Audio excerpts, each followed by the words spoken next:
In this lecture, we'll be talking about protein engineering in terms of mutagenesis.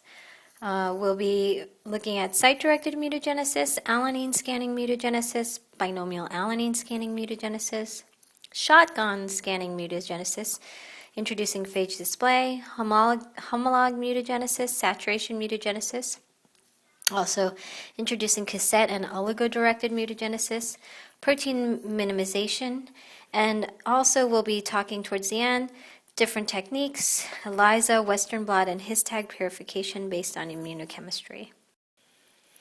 So protein engineering was first coined by Kevin Ulmer in 1983. It was used to describe the emergent science of protein-based design on sound knowledge of protein structure and function. Proteins are generated for mainly two reasons. One is to elucidate the molecular basis of protein structure and function relationships and to understand catalytic mechanisms. And information gained from these studies can be used in protein design problems later. And the other reason is to alter protein structure and function either randomly or rationally, leading to protein design. So the challenge of protein design is to change protein structure and function in a predetermined way, and site-directed mutagenesis plays an integral role in protein design. In 1993, Michael Smith, who won the Nobel Prize in Chemistry for his fundamental contributions to the establishment of oligonucleotide-based site-directed mutagenesis and its development for protein studies, shared with Carey B. Mullis. In his what happened is DNA is extracted from a living cell, and using just taking the single strand of that extracted DNA, you add in a primer or DNA that contains the mutation. So that it would be a single mutation from T to G, shown here. And as long as the rest of the sequence is complementary to the rest of the plasmid on the flanking ends of the mutation, it will anneal and bind. And then by adding NTPs and polymerase to copy the strand, you can generate a double-stranded DNA. Now, once this is multiplied or brought into bacteria, you can either regenerate your natural protein or generate the mutated protein in which that residue, valine, has now been substituted in alanine. In the case of tyrosine tRNA synthetase from Bacillus styrothermophilus, shown here, the enzymatic function has been studied extensively using X-ray crystallography, as shown in the structure here, enzyme kinetics, site-directed mutagenesis, and molecular modeling, to elucidate the roles played by key amino acid residues in the catalytic function of the enzyme. Each monomer is an enzyme that contains an alpha-beta domain consisting of 6-stranded beta sheets and an alpha helical domain and a disordered C-terminal domain. And deletion mutagenesis shown that the N-terminal 319 residues is primarily responsible for the activation. So the N-terminus shown here, while the disordered C-terminal is largely responsible for the tRNA binding. So the tyrosine tRNA synthetase is a dimeric enzyme and has two identical subunits. It catalyzes the formation of tyrosine tRNA in a two-step reaction, shown here. Tyrosine is first activated by the reaction with ATP to form the enzyme-bound intermediate, tyrosyl adenylate, with the liberation of pyrophosphate. the amino acid is then transferred onto the 3' adenosine of tRNA tyrosine with the release of AMP. Although the enzyme is dimeric, only one molecule of tyrosine is bound per dimer, resulting in only one molecule of product per dimer. So the first residue to be mutated, and so here's the binding pocket to the substrate shown here. The first residue was cysteine 35. So cysteine 35 is shown here. This contacts the sugar of the ATP and therefore plays a role in substrate binding, but is distant from the site where the chemical reaction occurs at the phosphate group. Cis 35 was mutated into serine and glycine to test the effect of deleting the side chain hydrogen bond interaction in the case of glycine, or replacing it by an alternative amino acid capable of offering an alternative hydrogen bond, like the OH of the serine. Both substitutions resulted in enzymes which operated with similar but lower efficiencies than the wild type, and this is reflected by a decrease in binding energy in the transition state to about 1.2 kcal per mole. The effects of the mutations described in this table fall in two categories. One is the deletion of hydrogen bonds interacting between uncharged groups on the substrate and enzyme, resulting in a change of free energy of transition state of about 0.5 to 1.5 kcal per mole, shown here. And then another is the deletion of a hydrogen bond interaction between the enzyme and a charged group on the substrate, resulting in a loss of binding energy of 4 kcal per mole, shown here. And these changes translated into rate differences of 2 to 12-fold in the former case, while the latter gave rise to about a 1,000-fold difference in rate. An explanation for the differences in the magnitude of the two effects can again be offered by consideration of the role of the solvent in the binding process. In this case, for this study, the choice of mutation is critical. So in general, you want to choose a mutation that can minimize reorganization of the structure of the enzyme locally or globally. So this would be a non-disrupted deletion that can remove an interaction without causing a disruption to reorganize the structure. So in the choices, you should follow 4 rules. You choose a mutation that deletes part of the side chain or leads to an isosteric change. You avoid creating buried unpaired charges. You delete minimal number of interactions, and you don't add new functional groups to the side chain. One can look at the effects of mutations in terms of an energy diagram. So here's a free energy as a function of the progress of reaction. The black is the wild type plot, and the red is the mutant. And in each case, you have a slight increase in the enzyme substrate, and then transition state as the enzyme substrate complexes form. And so this difference is a free energy difference between the mutant, which is in red, over the wild type, shown here. The term alanine scanning refers to the systematic substitution of specific amino acids to alanines at selected positions within a protein coding region using site-directed mutagenesis. And shown here are some sites. So there's lysine, aspartic and glutamic acid, and so forth in gray, being mutated into alanine by just changing the codon, shown here. And so by doing so, you can do an alanine scanning mutagenesis.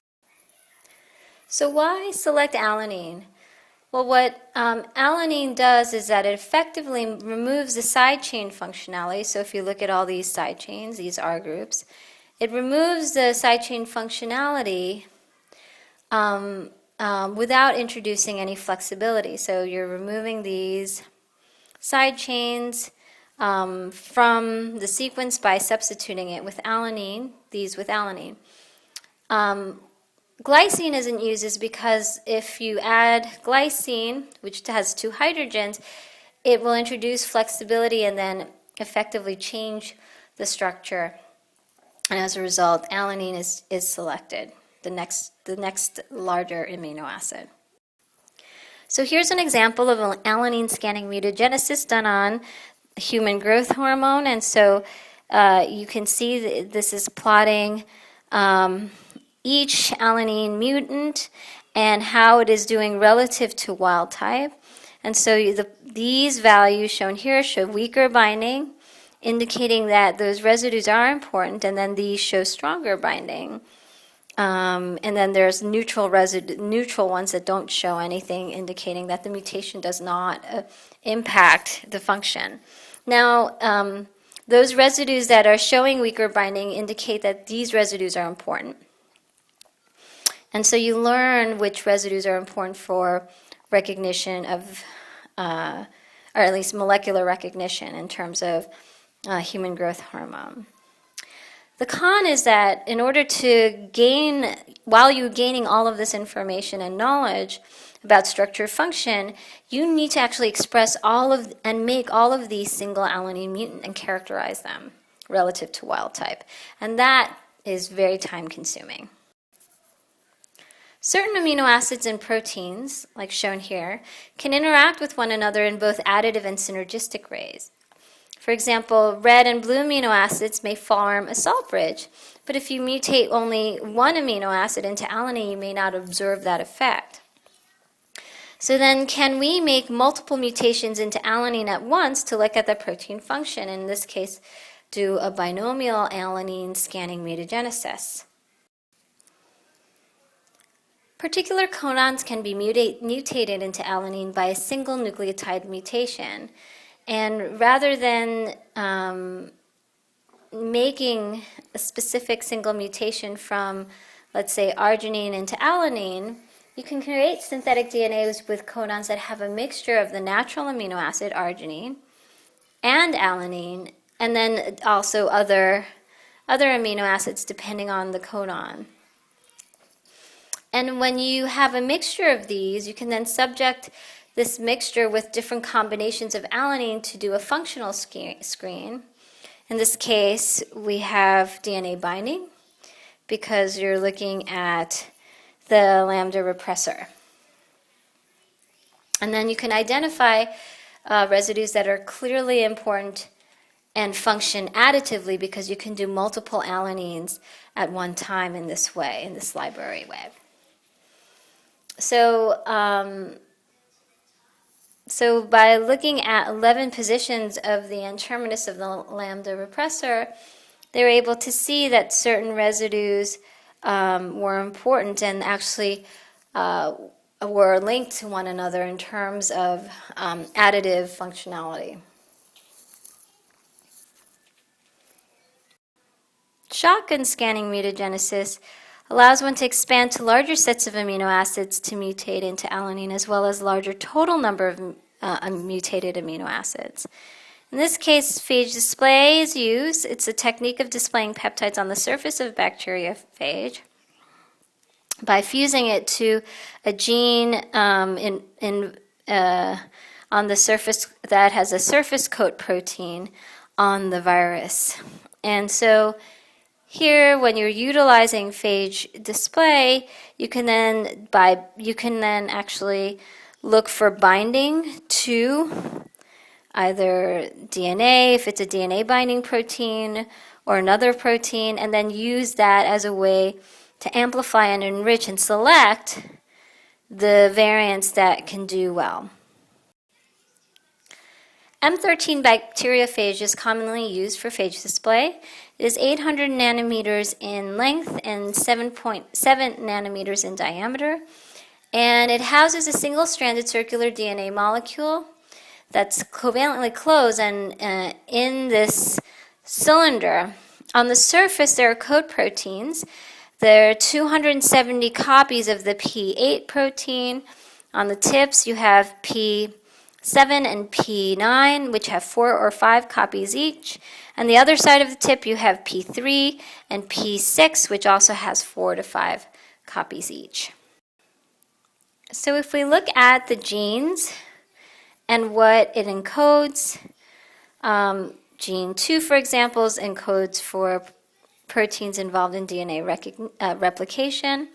And like I had shown you in the previous slides, I'm highlighting gene 8 and gene 3. So gene 8 is called the major capsid proteins. It's comprised of 50 amino acids with a molecular weight about 5,000. And the minor capsid protein, gene 3, which is on the tips, remember the major capsid, there are 270 copies, 2,700 copies. In the case of gene 3, it produces only 5 maximal copies of that protein, and it's 406 amino acids with a 42 kilodalton molecular weight. These two are the most commonly used for phage display. Here is a phage replication schematic. Complementary negative DNA strand to viral positive DNA is synthesized by bacteria enzymes. Gyrase, the topoisomerase, catalyzes the formation of the double-stranded DNA. Supercoils called the RF. Once the RF is generated, the negative strand of the RF is transcribed and translated into phage proteins, shown here. And the P2 protein nicks the positive strand of the RF in the intergenic region to produce a primer for new synthesis of viral strands. P2 circularizes the displaced positive strand and converts it into a supercoiled double-stranded DNA. A pool of progeny double-stranded DNA is formed. And at a critical concentration of the V protein, PV, dimers of PV bind to the double-stranded DNA, preventing further double-stranded DNA production but allowing for the synthesis of positive DNA. So a 78 nucleotide hairpin region of the DNA remains PV-free and acts as a packaging signal initiating phage assembly reaction. PX or P10 is cytoplasmically located and is required for the replication, but its role is unclear. And then all other phage proteins are synthesized and inserted into the bacterial membrane. Shown here is George Smith, who developed all these types of display. You have monovalent, which is one peptide, polyvalent, which has several peptides, shown here. And the display of these proteins on either the surface as one copy or multiple copies is done by fusing genes of interest to these coat proteins. So on P8 display, the display on every copy of P8 is limited to 6 to 8 amino acids, but are potentially immunogenic and susceptible to proteases. And then in P3 peptide display, only 5 molecules can be displayed per phage, and large inserts package as well, but then reduces the infectivity so that you can't propagate it. And so you can overcome this by displaying peptides on only one P3 molecule, a phage system, which uses a helper phage in order to do so, as shown here, and then over as shown here. So here is the genes or in the DNA of the bacteriophage, and you can insert foreign DNA into the sequence so that it can be displayed either here or over here. And when you can clone any sequence of DNA, you can create fusions to the protein of approximately 10 to the 10th library member. So you can generate a library phage, each displaying a different peptide sequence, and then that is exposed to a plate containing a target protein or DNA. And then you can, for the ones that don't bind that, you can wash those away. And then you can specifically identify or enrich for phage that bind to the target by eluting with a known ligand for the target and eluting the right phage. You can repeat this cycle and then enrich for clones that are specific for the target. This process is called biopanning and involves coating a plate with the target and incubating the library on the plate to allow the phage displaying the complementary protein to bind the target. Non-binding phage are washed away, and those that are bound are eluted, and infection of bacteria with a binding phage results in phage amplification. And then by sequencing the genes you can identify the protein sequence. So again, we're doing combinatorial alanine scanning mutagenesis, in which we're using these codons, these optimized codons that can replace arginine actually with alanine, but also some other residues. In this case, but in the case of aspartic acid, glutamic acid, glycine, proline, serine, threonine, and valine, it's specific for that one amino acid substitution. And then you can express phage bearing these libraries in which you can have them all being present in different combinations, and then doing a phage display then to identify which amino acids are important to the wild type protein. And so using this, delta G, RT, ln, K sub A wild type, K sub A alanine. So K sub A is the association equilibrium constants for the wild type human growth hormone, or the alanine substituted human growth hormone.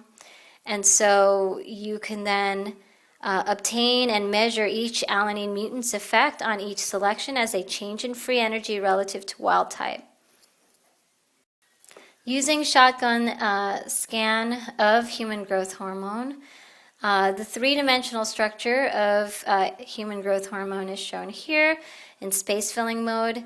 The 19 shotgun scanned residues are colored, shown here in blue and red. Blue denoting delta G mutants less than 1 kcal per mole, and red denoting greater than 1 kcal per mole.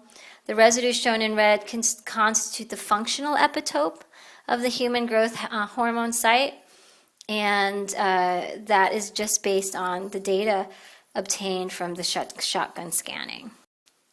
In homolog scanning mutagenesis, segments of a protein are systematically replaced by analogous segments from homologous proteins, shown here. This method, first described by Cunningham and co-workers in 1989, can be used to identify stretches of a protein that may be important for interactions with substrate. This method requires the availability of homologous proteins that do not bind or bind very poorly to the substrate of interest. So the method then replaces stretches of the proteins with those from the homologous proteins to produce chimeras, followed by the determination of binding properties of the chimeras. And the rationale with using homologous sequences is that they should be more readily accommodated within the 3D framework of proteins without distorting the folding. And so shown here are the results from homolog scanning mutagenesis and then identifying what's important and what's not. Saturation mutagenesis is an in vitro mutagenesis strategy where one tries to generate all or most possible mutations within a narrow region of a gene. This can be conducted in two ways: cassette mutagenesis as well as oligo-directed mutagenesis. In cassette mutagenesis, the region to be mutagenized is between two unique restriction sites such that it can be cut out and replaced with a double-stranded mutagenic oligo. When mutagenic oligos are synthesized, the substrate for each position to be mutagenized is drawn from a reagent bottle with a fixed amount of incorrect bases mixed in with correct bases. The amount of misincorporation is adjusted to yield some preconceived average total number of changes per oligo. And so there's random mutagenesis due to misincorporation of nucleotides at specific locations, so it doesn't fully sample all 19 amino acids. Oligo-directed nucleotide mutagenesis, you have a codon that is replaced with primers with degenerate NNK sequence where K is equal to G or T. NNK can code for all 20 amino acids in one stop codon, all 32 possible combinations. Whereas if you use NNN, which it does encode for all 64 possible combinations, it will code for 3 stop codons. And you want to avoid stop codons in doing your mutagenesis because then it will terminate and not generate a functional protein. So you would make a primer using NNK, use site-directed mutagenesis protocol to extend out the rest of the DNA sequence, and you can sample all the other 19 amino acids at this position. The other feature is that you can also do this NNK not only at a single site, but you can do it at multiple sites as well.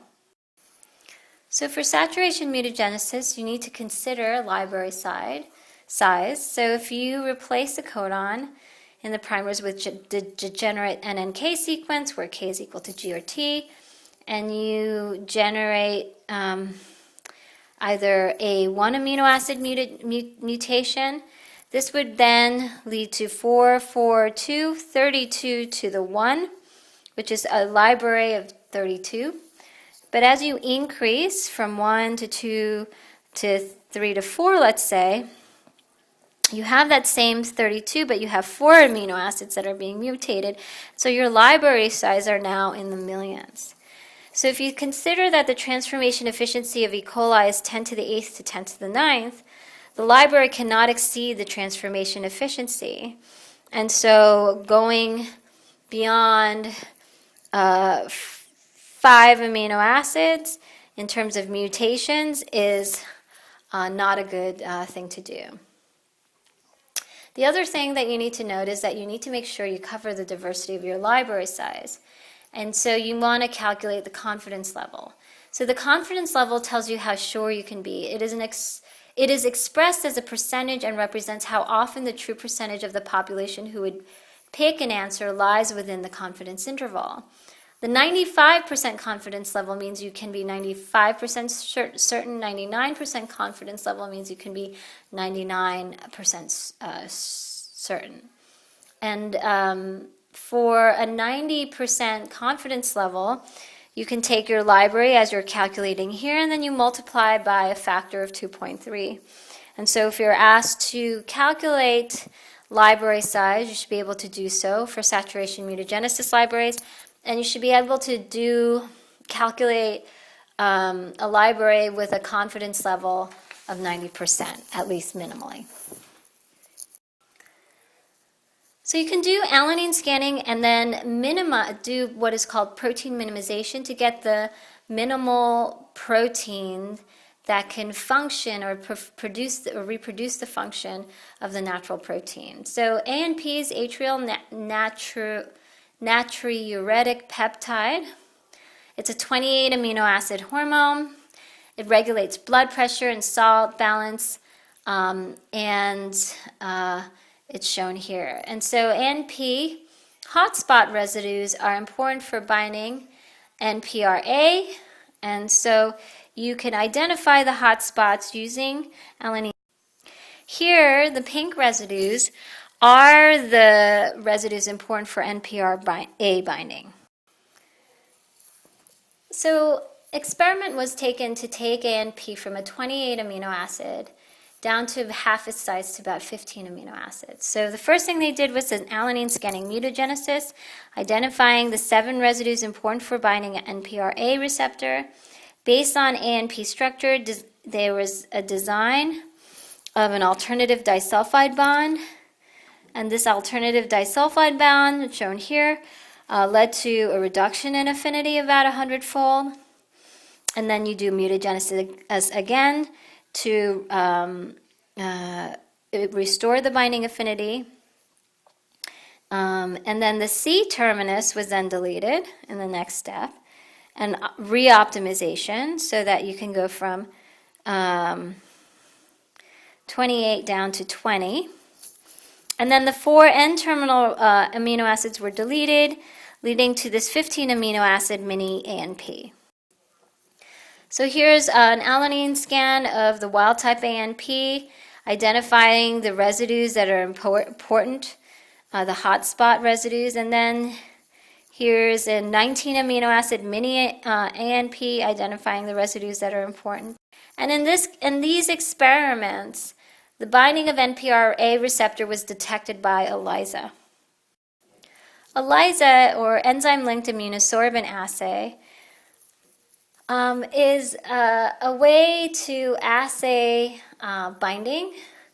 You can use antibodies or antigens to identify at least binding of that interaction.